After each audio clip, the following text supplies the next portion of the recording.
I bring warm greetings from the office of Yimkhiung Tribal Council, the Yimkhiung community, and from the people of Eastern Nagaland, and also the citizens of Nagaland State.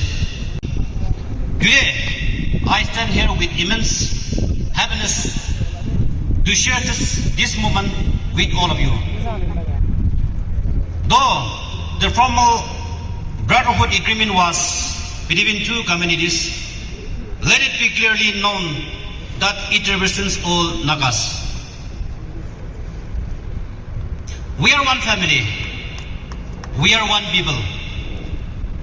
We may live in different states,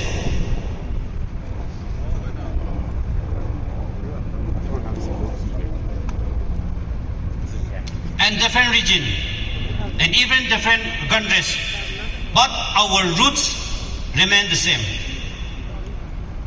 It is time when misunderstandings and divisions challenges our society. This step may appear small, but small step, great journey. And this initiative is a message to all Nagas. Let us come closer. Let us know one another better. And let us rediscover who we are.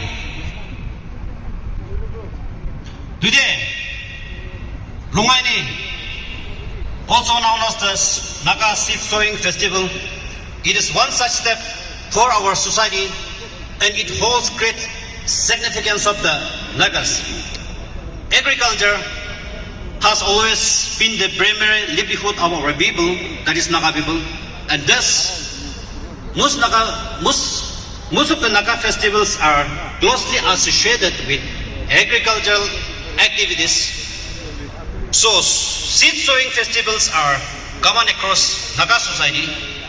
Since time immemorial, Nagas have celebrated festivals that reflect agricultural cycles, bravery, rich cultural heritage, tradition, and the spirit of friendship and a peace of merit. Similarly, Nagaland State also celebrates the Hornbill Festival from 1st to 10 January every year, like Lungaini Festival.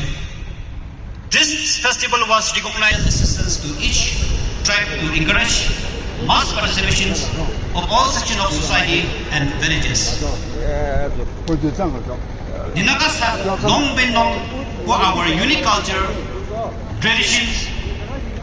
Our forefathers and past leaders